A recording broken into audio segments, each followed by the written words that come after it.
प्यारे बच्चों, कल हमने कक्षा छठी हिंदी व्याकरण अध्याय 2 में वर्ण के भेद पढ़े थे कि वर्ण के 2 भेद होते हैं, स्वर और व्यंजन। कल हमने स्वर के बारे में समझा था कि किस तरह से स्वर व्यंजन में मिलते हैं, कि स्वर की जो मात्राएं हैं वह व्यंजन में शामिल की जाती हैं। आपने इसे टेबल को अवश्य ही रिवाइज कर लिया होगा। आज हम पढ़ेंगे व्यंजन के बारे में, लेकिन व्यंजन से पहले बच्चों हम कुछ ऐसे ध्वनियों को सीखते हैं जो ना तो स्वर हैं और ना ही व्यंजन। जैसे अयोगवा, अंग और अ है को अयोगवा कहते हैं क्योंकि ये न तो स्वर माने जाते हैं और न व्यंजन। अयोगवा में बच्चों अंग की जो बिंदी है उसे अयोगवा कहा जाता है। इसका उच्चारण बिना किसी अन्य वर्ण के सहारे के नहीं किया जा सकता। हमें इसके लिए ए का सहारा लेना पड़ता है या किसी अन्य वर्ण का सहारा लेना पड़ता है। इसी तरह से जो विसर्ग हैं 2 बिंदी, उनके लिए भी हमें किसी अन्य वर्ण का सहारा लेना होता है।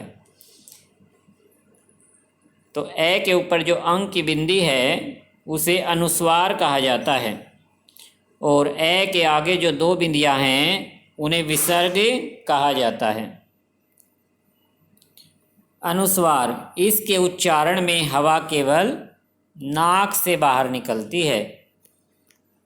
इसका चिन्ह बिंदु है, जैसे बंदर, कंगन, मंजन, कंबल, डंक, संग, हंस आदि।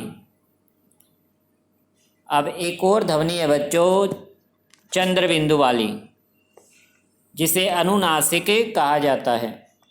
इसके उच्चारण में हवा नाक और मुंह दोनों से बाहर निकलती है। इसका चिन्ह चंद्र बिंदु है, जैसे आंगन, माँ, गांव आदि। अनुस्वार और अनुनासिक में क्या अंतर है बच्चों? बिंदी और चंद्र बिंदु का। और उच्चारण की दृष्टि से अनुस्वार का उच्चारण नाक से और अनुनासिक का उच्चारण नाक और मुंह दोनों से होता है। विसर्ग, जिसका उच्चारण प्राय है के समान होता है, प्रयोग करते समय इसका स्वरूप 2 बिंदुओं के रूप में होता है। इसका प्रयोग प्राय शब्द के अंत में किया जाता है, जैसे अतः, पुनः। तो इसकी ध्वनि है के समान निकलती है। तो ये तीनों ध्वनियाँ बच्चों ना तो स्वर हैं और ना ही व्यंजन। इन्हें आपको अलग से याद रखना है कि अनुस्वार और विसर्ग अयोगवा कहलाते हैं। इसके बाद बच्चों वर्ण का दूसरा भेद व्यंजन, कि जिन वर्णों के उच्चारण में स्वरों की सहायता लेनी पड़ती है वे व्यंजन कहलाते हैं। कि इनका उच्चारण बच्चों स्वतंत्र रूप से नहीं होता। इनके उच्चारण में हमें यानी बोलते समय किसी न किसी स्वर की सहायता अवश्य लेनी पड़ती है। जैसे अगर हमें क का उच्चारण करना है तो क के अंदर ए स्वर शामिल होता है। इसी तरह सभी व्यंजनों में ए स्वर शामिल रहता है। जैसे क प्लस ए, इनकी संख्या 33 होती है, 33। वैसे टोटल 39 है, लेकिन व्याकरण में 33 आपको याद रखना है कि व्यंजन की संख्या 33 होती है। व्यंजन के उच्चारण में स्वर ध्वनि ए की सहायता ली जाती है। जैसा अभी देखा आपने, क का उच्चारण करते समय ए की सहायता ली गई है। स्वर रहित व्यंजन लिखते समय उसके नीचे हल चिन्ह लगाया जाता है।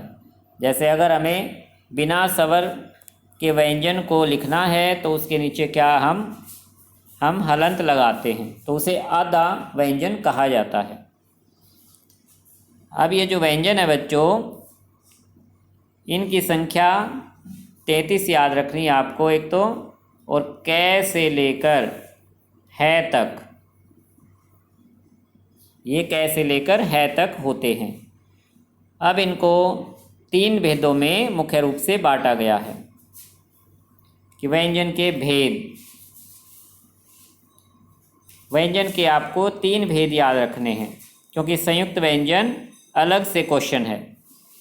फर्स्ट है सपर्श व्यंजन। सपर्श नाम से जैसे पता है कि स्पर्श करते हुए जब वायु मुख से बाहर आती है, कि जिन वर्णों के उच्चारण में जिह्वा यानी जीभ मुख के विभिन्न भागों का स्पर्श करती है, वे स्पर्श व्यंजन कहलाते हैं।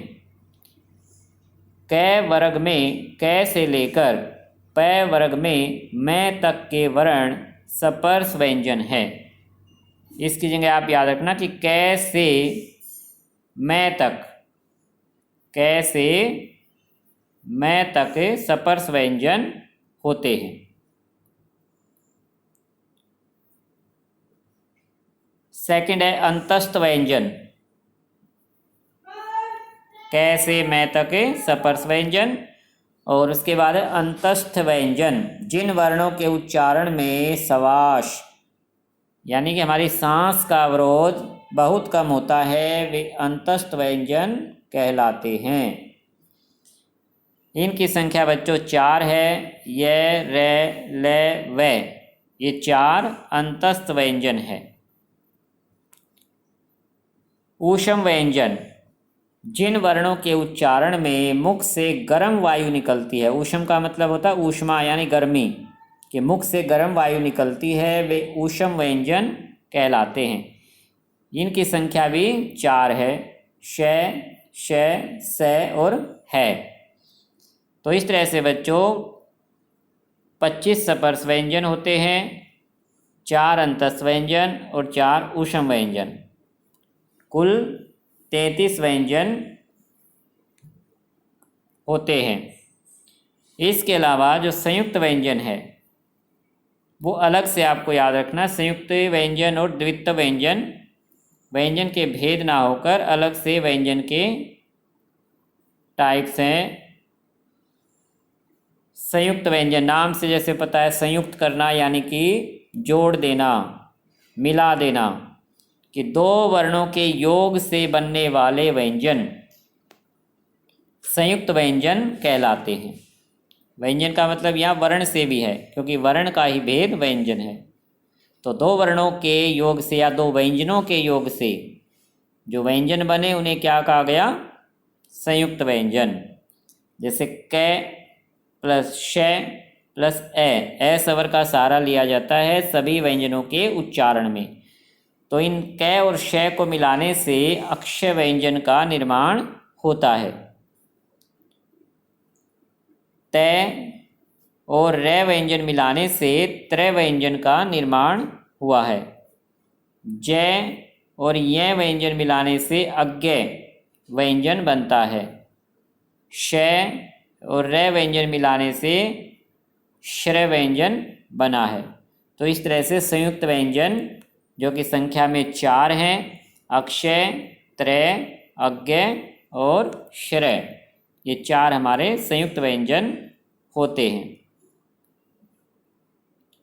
कौन कौन से? अक्षय, त्रय, अज्ञेय और श्रय, कुल 4 हमारे संयुक्त व्यंजन कहलाते हैं क्योंकि ये 2 व्यंजनों के योग से मिलकर बने हैं। इसके बाद द्वित्व व्यंजन। द्वित्व नाम से जैसे याद रखना है, द्वित्व यानी 2, कि 2 व्यंजन जब एक साथ आ जाते हैं, कि जब स्वर रहित व्यंजन, कि जिस व्यंजन में स्वर शामिल नहीं है, का समान स्वर सहित व्यंजन से मेल हो, कि एक जैसे व्यंजन का एक जैसे व्यंजन के साथ जब मेल किया जाता है तो इस प्रकार बने संयुक्त व्यंजन को द्वित्व व्यंजन कहते हैं। जैसे कै व्यंजन का कै व्यंजन के साथ मेल, पहला क व्यंजन बिना स्वर के है कि आद्य क में स्वर शामिल नहीं है, और दूसरा क व्यंजन स्वर सहित है। पहला स्वर रहित और दूसरा स्वर सहित एक जैसे व्यंजनों का आपस में जब मेल किया जाता है तो उसे द्वित्व व्यंजन कहते हैं। ये सभी द्वित्व व्यंजन के उदाहरण हैं, आपको इन्हें अच्छे से पढ़ लेना है। नेक्स्ट है आगत वर्ण। आगत वर्ण में आपको एक लाइन याद रखनी है कि जो वर्ण विदेशी भाषाओं से हिंदी में आए हैं उन्हें आगत वर्ण कहते हैं। आगत जैसे नाम से कि आने वाले वर्ण, कि अंग्रेजी भाषा से ये ओ की जो ध्वनि है जिसे चांद कहते हैं, ओ की ध्वनि को आगत वर्ण कहा जाता है। जैसे डॉक्टर लिखते समय हम लगाते हैं ऊपर चांद, इसकी आवाज़ ओ की तरह की जाती है। आज बच्चों आपको यहाँ तक रिवाइज कर लेना है। अच्छा बच्चों, धन्यवाद।